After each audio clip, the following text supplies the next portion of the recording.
Yoshiko was accustomed to sending her husband off to work at 10 each morning. Having at least gained her freedom, she would then make her way to the study which she shared with him and shut herself within its walls, whereupon she busied herself on a lengthy piece that she would write for the summer special edition of K magazine. Elegant in structure and beloved by her fans, Yoshiko maintained a reputation enough that even her husband's lofty position as the secretary to the Minister of Foreign Affairs paled by comparison. It seemed like every day that she was inundated with letter after letter from her innumerable worshippers. Today as well, as she sat down before her study desk, she made sure to glance through the fresh pile of letters from faceless admirers before beginning her work. Each one was as trite and uninteresting as the last, but Yoshiko, in her warm feminine consideration, would nevertheless read through every message directed to her, regardless of what it was. After first dispatching with the simpler missives, a pair of envelopes and a postcard, she was left with what appeared to be a rather bulky manuscript sealed in a large envelope. Yoshiko had not received any notice of such a delivery, but even so, having an unsolicited manuscript sent to her was a fairly common occurrence in and itself. The majority of such items were invariably dry, long-winded things. Despite this, Yoshiko determined to read the title at least, and so, slitting the envelope open, she retrieved the bundles of papers and looked at the first line. It was bound with the unusual manuscript stationery, as expected. What was unexpected was how it began. Where one would expect a title or author to be displayed, instead, Yoshiko saw a line of greeting. "Dear Madam," it read. Well then, she thought, this must be some form of a letter after all. As she casually scanned the next few lines, however, she felt a strange sense of foreboding creep over her. Still, her innate curiosity aroused. She quickly read onwards, despite her growing unease. It read as follows. "Dear Madam, I beg that you forgive my presumptiveness in sending this unexpected letter where I am sure you do not know me. What I am about to tell you will no doubt come as a surprise, but I must confess to you the strange and terrible crimes that I have committed. For the past few months, I have lived as a demon, hiding from the gaze of my fellow man. Consequently, there is nobody on this earth who knows the foul deeds that I have done. I have hoped to continue this wretched existence forever, never to return to the human sphere. I know not what change has stolen over my heart, but I am now driven to confess my wretched tale to another soul. I understand that, even having said all this, my story will surely sound like the ravings of a madman. But I implore you, dear madam, to read this letter until the end. By the end of my story, it will become clear why I feel this way and why I sent this confession to be read by you and no other. Now then, where to begin? It is a tale so far detached from the realm of civilization and so utterly fantastical that it feels to me absurd to chronicle it with such mundane tools as pen and paper. Still, I suppose such concerns are no matter. I will start from the beginning and follow the events in order as they occurred. I was extraordinarily hideous from birth. I must stress this fact. For if you were to indulge this hopeless wretch's wish and meet me in person, you would surely faint in terror at my horrible visage, maybe all the more ghastly by my long years of neglect, if not for my warning. And oh, what an unlucky wretch that I am. For as hideous as I was, within my breast burned a passion just as hot. I was a poor workman with the face of a monster, but in my heart I nurtured dreams as luxurious in opulence that shone brightly enough to nearly blot out the sad reality of my existence. If I had been born to a wealthy man, I surely would have drowned in various pleasures and thus lessened the burden of my grotesque features. Or perhaps if I had more talent in the artistic realm, I could have forgotten the bland world around me through the comforts of verse. Alas, I was allowed neither of these blessings, and I grew up the destitute son of a carpenter, inherited my father's work when he died, and henceforth passing my days in unchanging tedium. My specialty was in making chairs of all kinds. My chairs would never fail to please even the most critical of clients, and within the industry, my reputation earned me no shortage of special commissions. With these commissions would come some requests for special decorations for the backs and legs, and each client had their own preference regarding the texture of the seat cushions or various other details. An amateur could hardly imagine the pains it took to satisfy every demand, every whim. But for all the pain and pleasure was still greater. Perhaps it was impudent of me to say so, but the accomplishments that the artist feels at seeing his work finished before him could hardly be compared to the intense gratification that washed over me with each completed piece. As I finished each chair, I would always first sit in it myself to test it. Despite my uniformly bland existence as a craftsman, this one actively never failed to fill me with an unspeakable satisfaction. I felt that no matter what manner of nobleman or beauty should ultimately sit upon this chair, it would be in a truly glorious residence worthy of the presence. The world would be set with oils by Van Gogh and Monet. Crystal chandeliers would cascade from the ceilings, festooned with brilliant cut gemstones. On the floor, a Turkish rug, stretching from corner to corner. And finally on the table before the chair, my chair, a vase of exotic flowers bursting in full bloom, filling the room with their sweet fragrance. As I basked in these visions, I felt almost as if I were the master at the very palace, and I was filled with an indescribable happiness and contentment. These fruitless delusions only grew stronger with time. I, no more than a poor, hideous craftsman in life, could become a prince, sitting in my own magnificent chair. And always in these fantasies, at my side would appear my sweetheart, angelic and smiling as she listened to my every word. And that was not all. In my dreams, I would take her hand in mine, and we would even whisper sweet nothings to each other. These moments never lasted long. Always there would be the shrill call of the nearby innkeeper or the hysterical sobbing of some ailing child to rend apart the rosy tapestry of my dreams and drag me awake. I was immediately faced with the bleak features of my loathsome reality and my own hideousness, so far from the prince that I was mere moments ago, and the angel who was so sweetly showering her smiles upon me. Where was I to find such a being? Here even the nannies, covered in grime from head to toe from playing with their charges, would hardly deign to see so much as a glance in my direction. My chair alone was left to me, a last vestige of that happy reverie. Even then, I knew this chair would soon be carried off to some faraway place, to a world entirely separate from my own. Thus, with each chair that I finished, I would beseech with indescribable sadness. That terrible, unspeakable, horrible feeling only grew with time, and soon it was all too much for me to bear. If I should be forced to live the rest of my days like this as a lowly maggot, why, I would rather die instead, I resolved. Whether I was chiseling wood into shape, driving in nails, or mixing heady paints into a bucket, my mind remained fixed on this thought. But wait, if I should die anyway, if I should have determination enough to end my own existence anyway, perhaps there is another way after all. And so my thoughts gradually began to turn into a far more sinister direction. It was precisely at this time that I received a commission for a set of large leather armchairs, a type that I had never created before. This particular order came from a foreign-run hotel in the same city of Y where I lived. Normally such orders would be imported from their home country, but the company that I worked for had worked to convince their owners that the skill of their Japanese craftsmen could catch any imported wares. As the result of their long negotiation, this order eventually made its way to me. The weight of this responsibility drove me to forgo sleep and food as I tended to the creation of these chairs. I was truly, utterly devoted to my task, pouring my heart and soul into every moment of my work.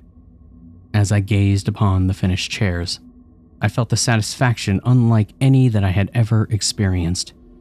I was taken away by the results of my own labor. And then, as was my custom, I took one of the seat of 4 that I had made, brought it into the next room where the evening sunlight was filtered in through the windows, and lowered myself into the seat. And what a comfortable chair it was. The seat cushions was at once luxuriously voluptuous, yet neither too soft nor too firm. The upholstering, a simple undying gray suede, was a heavenly texture. The thickly padded back was angled at the perfect incline to gently support my own. The armrests were elegantly arched and rose delicately to meet the occupant's wrists. Each fiber of the chair seemed to come together in a sublime harmony, as if to embody the word comfort in every sense, as it gently embraced its occupant. I sat deep into the chair, blissfully stroking the armrests with both hands. As inevitably as in the past, my vision began to fill with vibrant scenes one after another, bursting forth like a rainbow before me. This was beyond a simple daydream, and I felt I must at least be hallucinating. Even though that visited my mind playing out in vivid detail before my very eyes. Every thought that visited my mind played out in vivid detail before my very eyes, so much that I felt a vague sensation of dread at the spectacle. As I sat there in this state, a terrible and wonderful idea arose unbidden into my mind. I thought then that I understood what Eve felt when the fell serpent whispered into her ear. This idea was at once wilder than my furthest fantasies and dreadful beyond compare. Yet before long, this dread turned to fascination, and I found myself unable to resist its temptation. At first, I simply did not want to relinquish this beautiful chair that I had poured so much labor into. I wished nothing more than to forever go with it wherever it may be taken. But as I dozed, carried on by the wings of my fantasies, this idea continued to spread its insidious roots within my mind, and before long, it bore a terrible fruit. I must have lost my mind then. This vision was the extent of madness, yet I determined then to see it to reality. I quickly selected the best of the 4 chairs and smashed it to pieces, and then I carefully remade it in such a way to suit my grotesque intentions. It was an extremely large armchair, covered in leather at every surface from top to bottom. Beside that, the back and the armrests were of unusual thickness, such that the hollow cavern enclosed by these parts was spacious enough that if a man were to hide inside of it, it would be impossible to tell if he were there from the outside. This space, of course, was filled with sturdy beams of wood and a multitude of springs that I carefully arranged so that if I placed my legs in the spot where a person would sit and positioned my head and torso into the back rest, sitting right into the pose of the chair, I had enough space to hide within. Such modifications were my specialty, and I was able to include my conveniences into my design as well. For example, I left a gap in the leather, invisible from the outside, to let in air and sounds into my hiding space. In the back rest next to my head, I constructed a little shelf on which I stacked bottles of water and a hardtack. For certain purposes, I also included a large rubber bag in the seat of the chair. This and countless other considerations went into my work, so that when I finished, I could remain hidden in the chair for 2 or 3 days on end without any inconvenience. In a sense, the chair had become a tiny room housing a single occupant. I stripped down to a single shirt and, by way of a trapdoor that I had installed underneath the chair, slid into the space and prepared within. It was truly a strange sensation, sitting in the stifling darkness. I felt as if I had crawled into a crypt instead.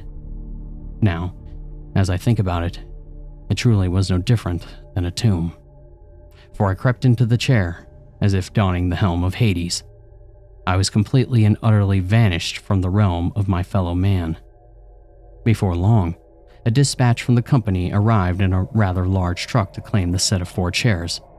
My apprentice, the 2 of us lived alone in the residence, oblivious to the truth, helped the man move the chairs out. As they lifted my chair into the bed of the truck, one of the workmen groaned from the weight, and I felt my heart race within the little enclosure. Still, a heavy armchair is nothing unusual in and itself, and soon enough, I felt the rumbling of the truck announce our departure. I was extremely anxious during this entire trip, but by the afternoon, the chair that I was in had been installed without issue in one of the hotel's rooms. I later learned that this room was not a private quarter, but rather a lounge where people came and went frequently, visiting occasionally to meet with guests or read a newspaper and smoke a cigarette. No doubt that you have already guessed by now my intentions. I waited for the room to be empty of people before leaving my hideous spot and sneaking around the hotel, looking to steal what I needed. After all, who could imagine such a ridiculous thing as a person hiding inside of a chair?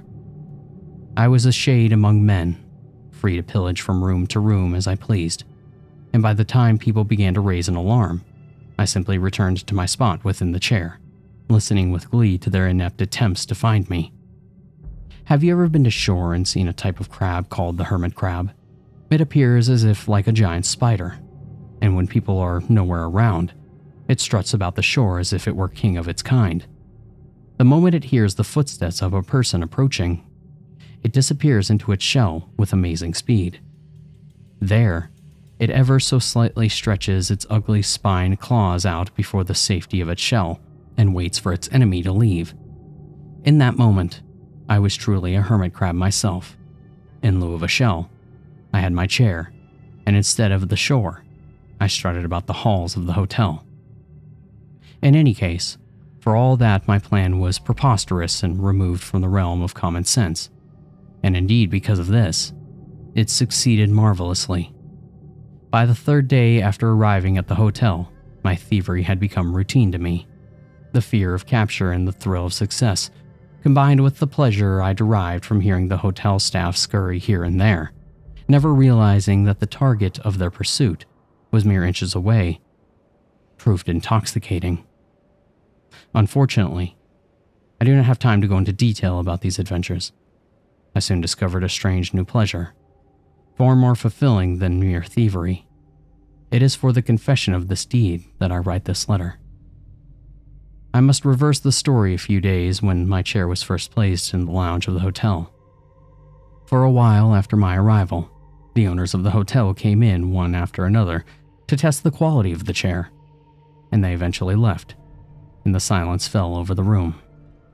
I thought that the room must be empty, but I was too afraid to leave my chair so soon after my arrival.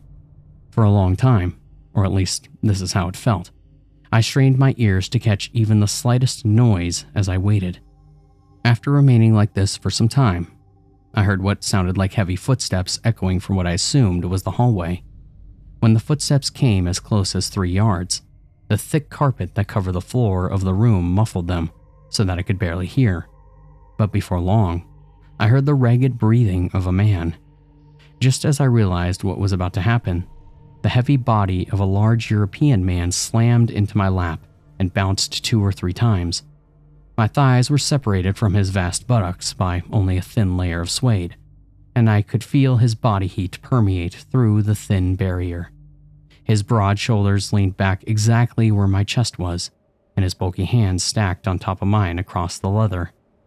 It seemed that he was smoking a cigar. I could smell a thick, masculine aroma wafting through the gaps in the leather into my little space.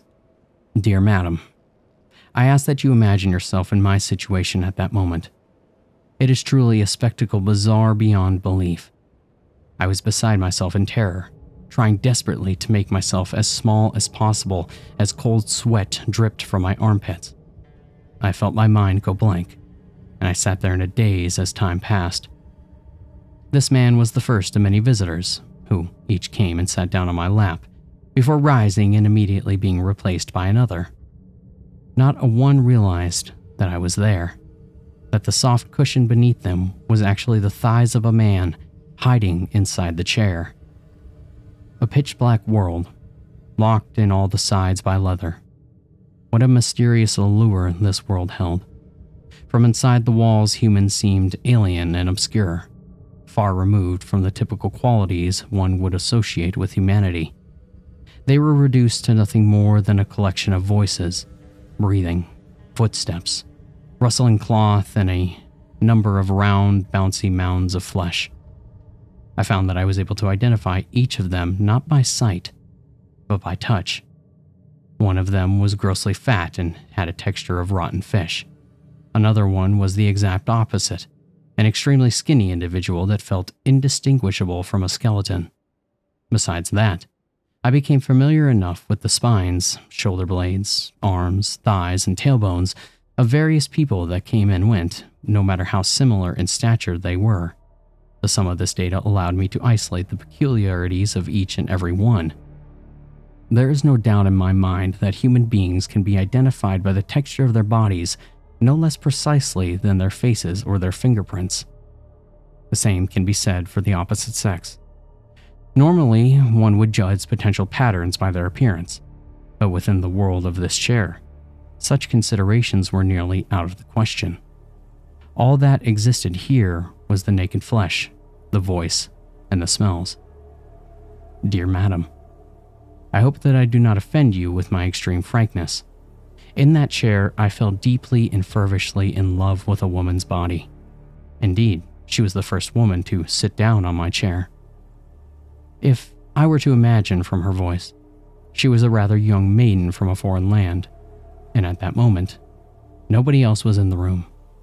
She seemed happy about something or other and was humming a strange tune as her footsteps entered the room with almost a dancing cadence. Right when I estimated that she had reached the foot of the chair in which I lay hidden, she suddenly flung her bountiful yet graceful body upon my lap. Then she seemed to recall something humorous, as she began to laugh out loud and beat her legs and hands against the cushions, wriggling about like a fish caught in a net.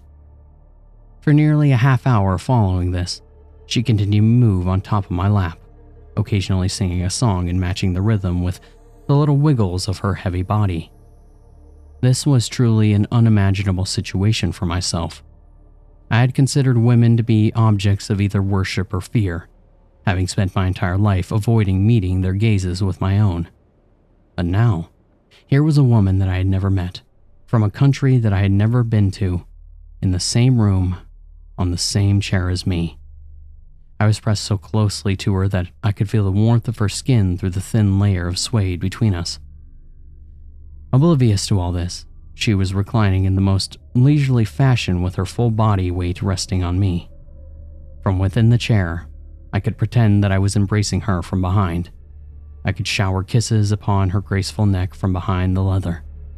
In fact, I was free to do whatever I wanted. Upon this startling realization, I completely forgot my initial object of stealing and instead simply indulged in this new and strange world of sensation. I thought to myself, is this the world within the chair or not? In fact, my true and proper home? An ugly, cowardly man such as myself was surely doomed to a life of inferiority and shame out there in the world of light.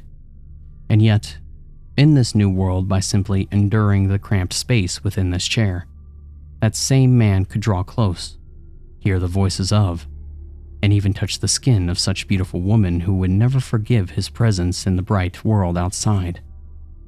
A love, springing from within the chair. Such a mysterious, intoxicating sensation could surely be understood by no one who had not crept into the chair himself. It is love composed exclusively of hearing, touching, and the slightest degree of smell. A love found only in the world of darkness, never to be seen in this world.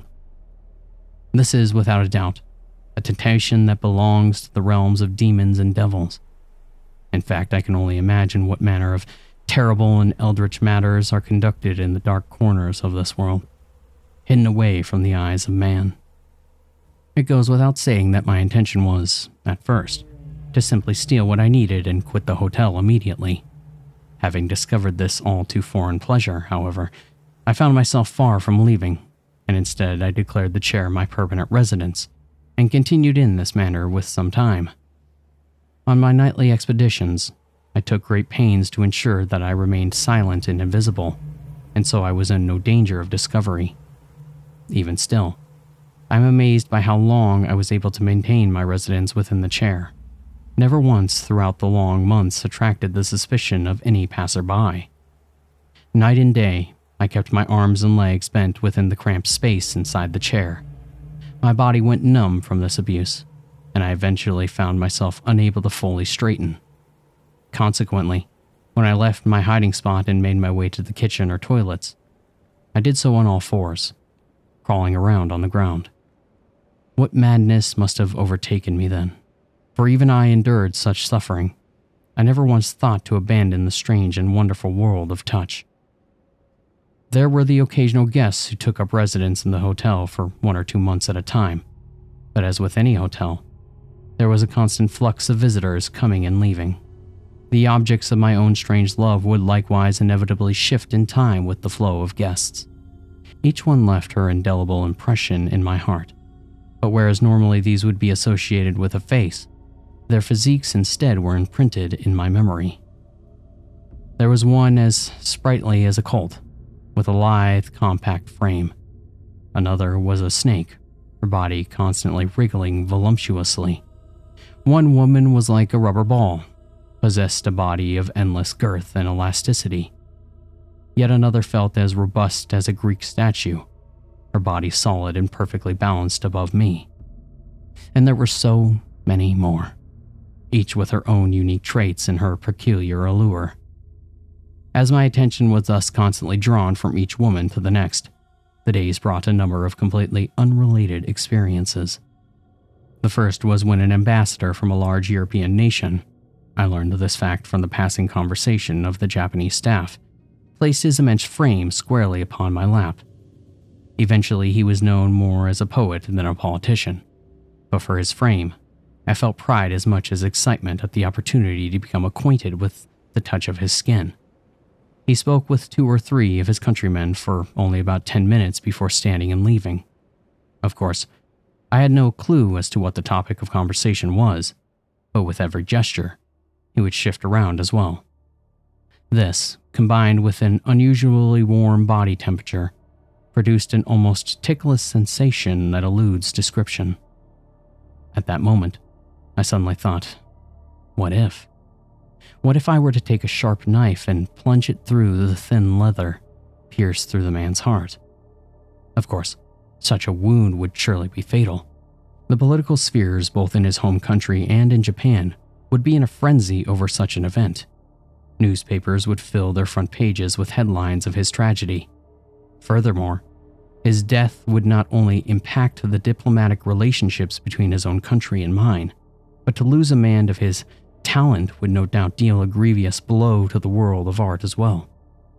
In my hand, I held the power to bring about such a disaster. And as I thought this, I could not surpass a strange glee that overtook me. The other incident was when a famous dancer from some foreign country arrived in Japan, and by chance, checked into that very hotel and sat in my chair. That moment left a strong impression, much like to the time with the diplomat, but even more so, for this woman sent through the leather a sensation of the most ideal proportions, unlike any that I had ever experienced. I felt myself so swept away by her beauty that any impure thoughts were driven from my mind, and I simply admired her as one does a fine work of art. These were only a few of the various rare and bizarre, even uncanny experiences that filled my days. But the purpose of this letter is to not chronicle them here in detail. My tale has gone on quite long enough as it is, and so I shall cut to the heart of the matter. It has been a number of months since I first arrived in the hotel when my living situation experienced a shift. For some reason or another, the hotel owners returned to their home country, leaving the hotel, furniture and all, in the custody of a Japanese company. This company rejected the opulent nature of its inheritance and so made plans to transform the hotel into one that could appeal to the more mainstream client. Expensive furniture and other items that thus lost their value to the company were auctioned off by a larger retailer. Among those items listed for auction was my own chair. At first, I was disappointed to learn of this fact. and then I thought the use of this chance to return to the company of my fellow man once more, and begin a new life for myself. By this point, I had saved up a considerable sum from my thieving habits, so much so that if I were to return to society, I would never be at risk of falling back to that penury which I had left behind. Still, I reflected on my situation. I realized that although leaving the hotel behind was certainly a disappointment in any sense, it opened up a new hope entirely. The hope sprung from my experience these past few months. I had loved many and various women throughout my stay, yet because these were all foreign women, no matter how lovely or how delightful their bodies were, I was always left with a sense of wanting something more. Could it be that, in the end, we Japanese are unable to feel true love for anything except our fellow Japanese? This thought gradually solidified within my heart, and that time, my chair was being presented for auction. Perhaps this time it would be claimed by a Japanese buyer and placed in a household among other Japanese people. This became my new hope. I decided that, in any case, I would continue to live my life within the chair for a little while longer. The 2 or 3 days I spent in the store awaited auction were truly stifling and unpleasant. To my relief, once the auction began, a buyer immediately appeared for my chair. Old as it was still a fine chair, quickly drawing the attention of many. The buyer was some government official from the metropolitan area not far from Y City. I felt quite ill as I was constantly jostled and shaken into the truck that carried my chair the few miles from the warehouse to the buyer's residence. But this was nothing compared to the joy that I felt knowing that the buyer was Japanese, just as I had hoped. The official was the owner of a rather splendid home, and I was soon placed within a spacious study in the main estate. To my intense satisfaction, I discovered that this study was not often used by the husband himself, but rather mostly visited by his beautiful young wife. And for nearly a month from that day forward, I was never apart from her, barring only the times when she retired to the dining room or to bed. Her graceful form was always right above mine. This was because the wife was constantly in the study, engrossing in her writing. It goes without saying that I loved her dearly.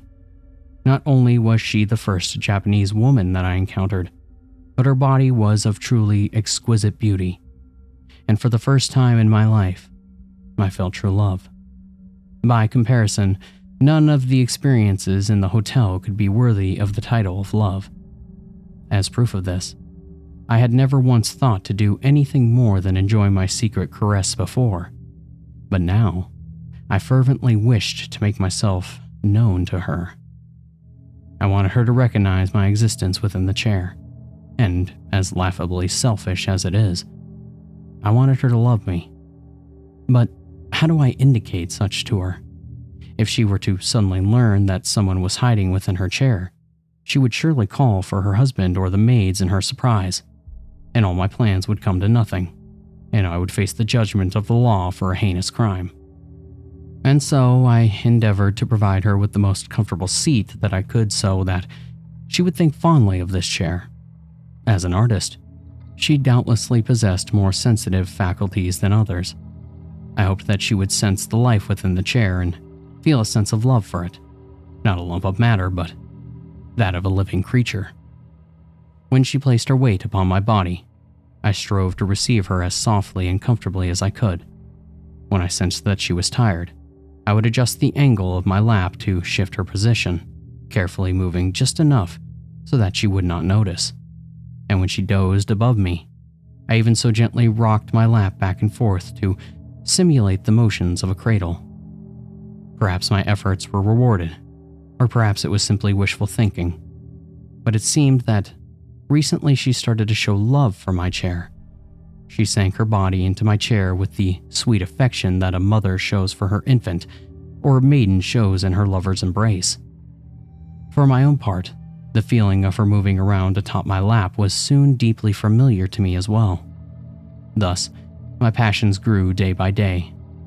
And now, at last, dear madam, dear, sweet madam, at last I found myself entertaining a truly outrageous wish far beyond my lot in life. I thought to myself that I could but once gaze upon the face of my lover and exchange words with her, I could die a happy man. Dear Madam, no doubt that you have long since realized the truth of the matter. The one that I refer to as my lover, and I hope dearly that you would forgive this presumptuousness, is none other than yourself.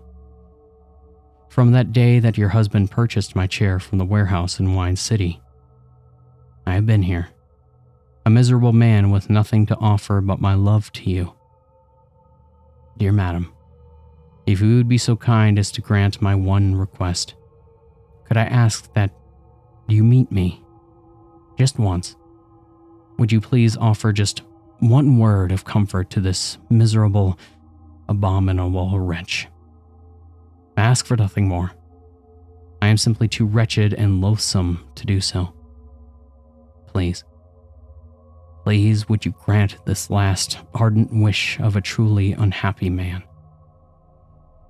I left from the residence last night in order to write this letter. It was simply too dangerous for me to ask you this in person, nor could I bring myself to do it in any case. As you read this letter, I will be wandering the grounds around the manor, pale with anxiety as I wait. If, by chance, you should deign to grant this ever so brazen request, place your handkerchief upon the dianethus of the window of your study, and with that sign, I will wait at the gate of the manor as simply another visitor. Thus, the curious letter concluded with a fervent request. By the midpoint of the letter, Yoshiko had already been seized with a horrible premonition and turned deathly pale. She stood up unconsciously and ran from the study, leaving the dreaded armchair behind as she entered the Japanese-style living room. She thought to tear it up and throw it away, the horrible letter, without reading the rest, but something stayed her hand, and so she sat down at the little desk in the living room and continued to read. And her premonition proved true. What a horrible thing to learn. That armchair which she had sat upon day after day had contained a strange man within it all this time. Mo. How very delightful.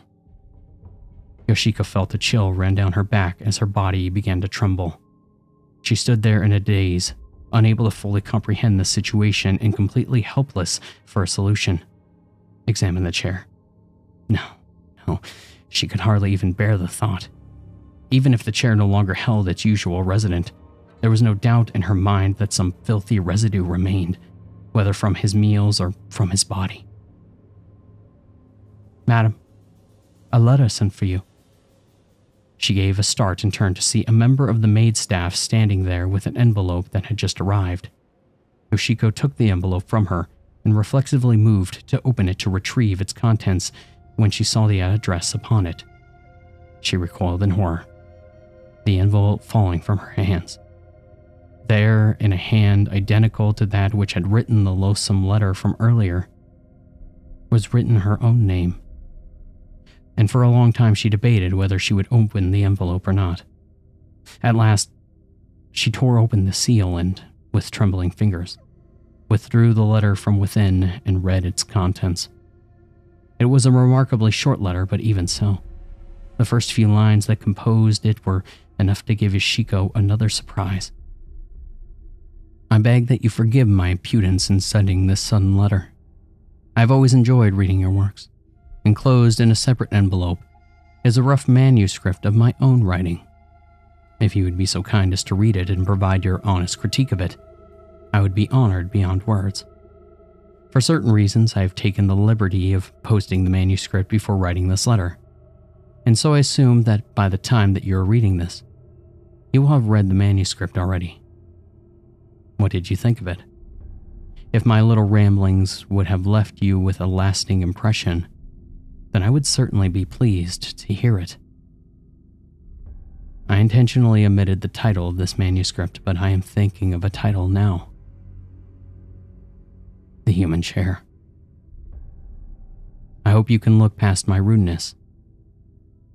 Sincerely yours.